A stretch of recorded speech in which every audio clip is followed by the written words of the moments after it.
Terus udah kayak gitu, banyak lah ya cerita apa namanya, yang perih, sakit gitu ya, yang menghina, yang merendahkan kayak gitu, udah biasa sih. Cuma itulah apa namanya, pengalaman yang masih aku ingat sampai sekarang gitu, yang ya Allah, dulu tuh aku diginiin loh sama orang gitu ya.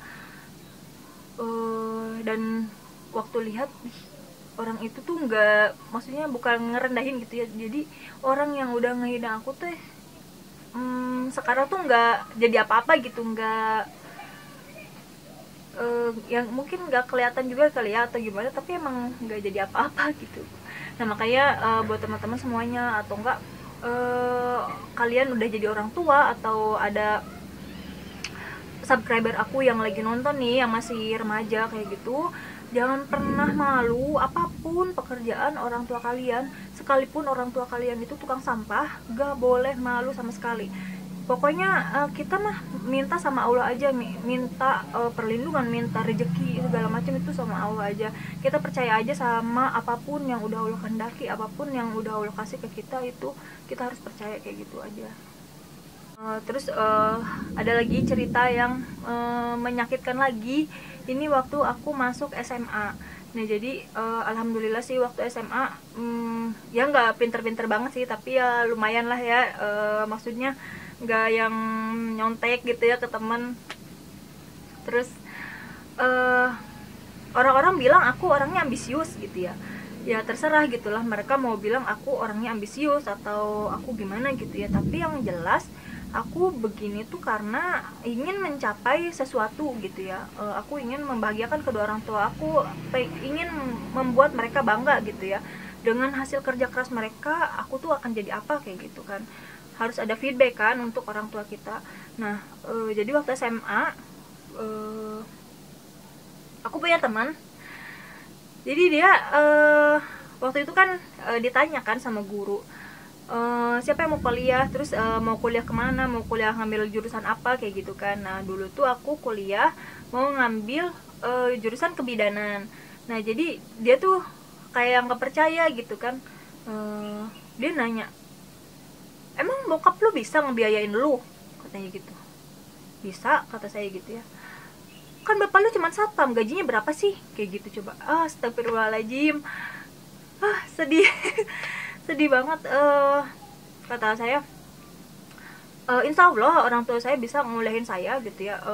Insya Allah orang tua saya mampu kuliahin saya kebidanan, walaupun emang mahal gitu ya, tapi emang beneran Allah kasih rezeki. Itu mah bener-bener di luar jangkauan kita gitulah ya. Allah kasih gitu ya kemudahan gitu. Terus aku tes kan di kebidanan, dan alhamdulillah lagi waktu kebidanan aku dapat beasiswa.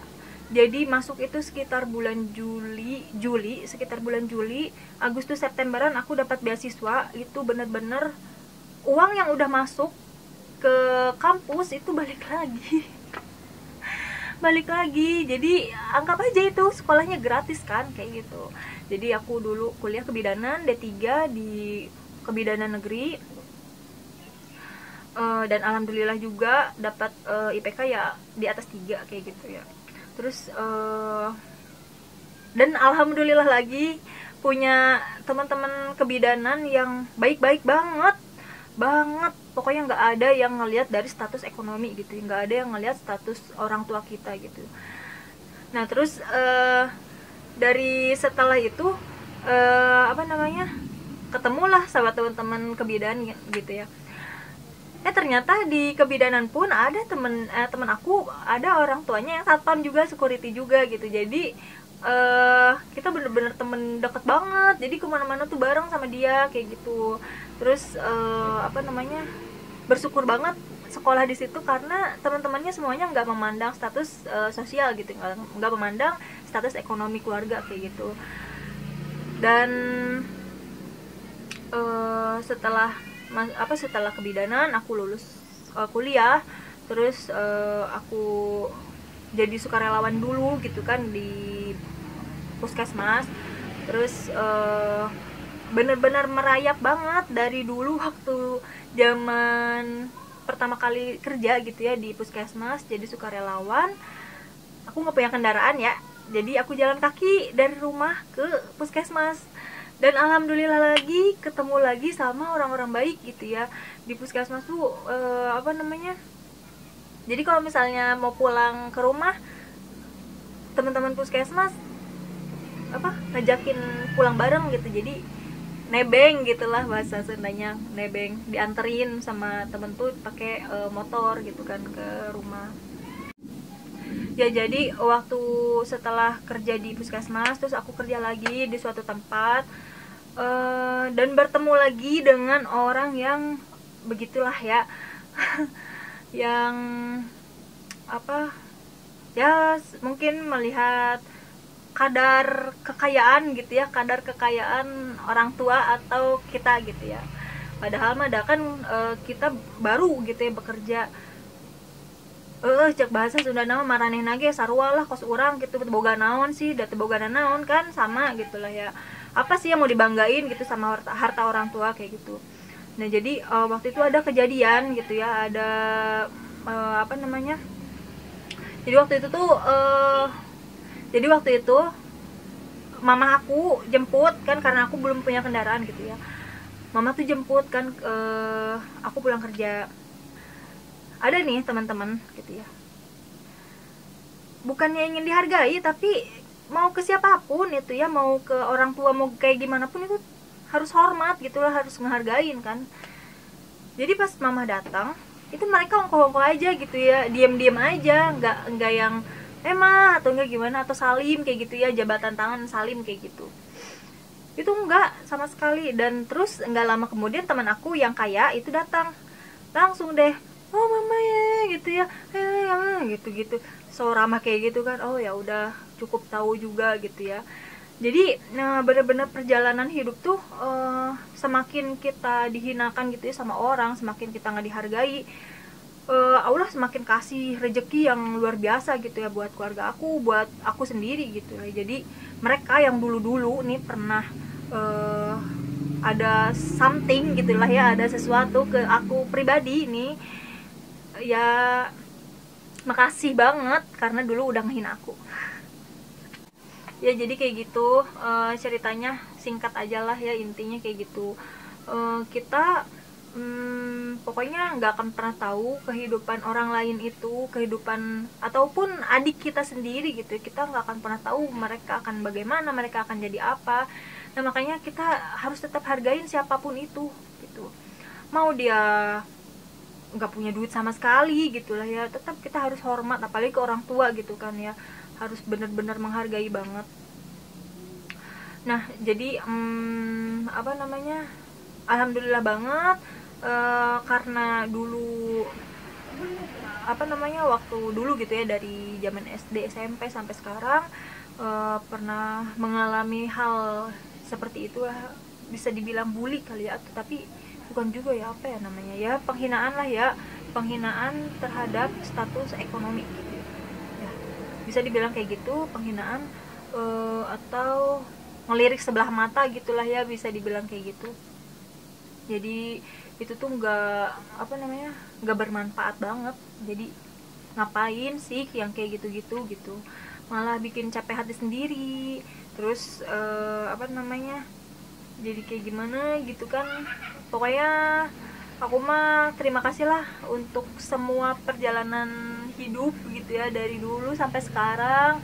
Alhamdulillah aku bisa membahagiakan kedua orang tua, bisa membahagiakan keluarga juga, dan alhamdulillah sekarang aku punya suami dan anak juga yang luar biasa. Nah sekarang siapa nih yang malu-malu punya orang tua kuli atau segala macam? Ayo minta maaf dulu, nanti nyesel loh. Mumpung masih ada orang tua lengkap, pokoknya kalian harus bekerja keras, bener-bener sayangin, bener-bener dijadiin ratu gitulah ya, karena mereka udah susah payah banget ngebesarin kita dari bayi sampai masih di dalam perut nih, masih di dalam perut sampai ke udah gede gitu ya. Mana sih kita ngasih apa gitu kan ke orang tua. Yuk pokoknya jangan sampai menyesal, karena nanti namanya usia gitu ya, namanya umur, kita nggak ada yang tahu. Jangan sampai nyesel waktu nanti kita atau orang tua yang nggak ada, kita belum membahagiakan. Nah jadi intinya dari cerita ini harus menghargai siapapun, orang tua kita atau orang tua teman atau siapapun gitulah ya, harus hargai, jangan malu sedikit pun, jangan ngaku-ngaku kita anak orang kaya padahal kita anak orang miskin gitu ya. Terbuka aja. Kalau misalnya kita terbuka, yang mau berteman sama kita tuh insya Allah sih bakalan langgeng gitulah ya, sampai kita udah gede gitu, sampai udah besar. Dia bakalan nerima kita apa adanya gitu. Itu teman yang benar-benar baik. Tapi kalau misalnya kamu atau kalian nih punya teman, misalnya kamu punya duit, kamu kaya, teman kamu pada nyamperin, tapi waktu kamu jatuh miskin, mana teman kamu yang nemenin kamu? Nah, kita nggak boleh nggak boleh minder atau gimana. Pokoknya apa adanya aja, apa adanya, ini hidup aku loh. Kalau misalnya kalian mau masuk, kalian mau jadi teman aku, oke, silahkan diterima dengan senang hati gitu. Nah terus yang keduanya, tetap fokus sama tujuan kalian. Biarkan orang lain mau berkata kamu gini gitu lah ya, biarin aja. Tetap fokus sama tujuan kalian, kamu mau ngapain, kamu mau meraih cita-cita yang kayak gimana. Terus jangan pernah terpengaruh sama lingkungan, ngikutin mode lah gitu lah kalau sekarang gitu, anak-anak milenial gitulah ya, ngarah rokok segala macam kayak gitu, jangan diikutin atau mah. Terus yang ketiga, jangan pernah lupa untuk selalu bersyukur dan melaksanakan perintah Allah ya. Itu yang pernah aku rasain, yang udah aku rasain sampai sekarang. Jadi teman-teman bener-bener harus melaksanakan ibadah gitu ya, kayak sholat wajib, sunat, terus puasa kayak gitu-gitu, itu jangan pernah ditinggalin, jangan sampai ditinggalin. Segitu aja, semoga bermanfaat, semoga menjadi pelajaran juga nih buat teman-teman yang belum sadar yang belum sadar atau oh iya bener ya, setelah menonton konten aku siapa tahu ada yang kayak gitu, oh iya bener yang Windy bilang, oh iya bener, kita harus menghargai orang tua, harus kayak gini. Nah gitu, kayak gitulah. Mudah-mudahan emang bener bermanfaat gitu ya konten aku. Semoga kita semuanya panjang umur, sehat semuanya ya. Doain juga untuk orang tua aku nih, papa dan mama. Papa kebetulan punya penyakit jantung, mudah-mudahan dia selalu sehat, selalu diberikan kesehatan dan rezeki yang cukup untuk semuanya gitu. Makasih ya teman-teman semuanya yang udah nonton. Jangan lupa di like, subscribe, dan share sebanyak-banyaknya.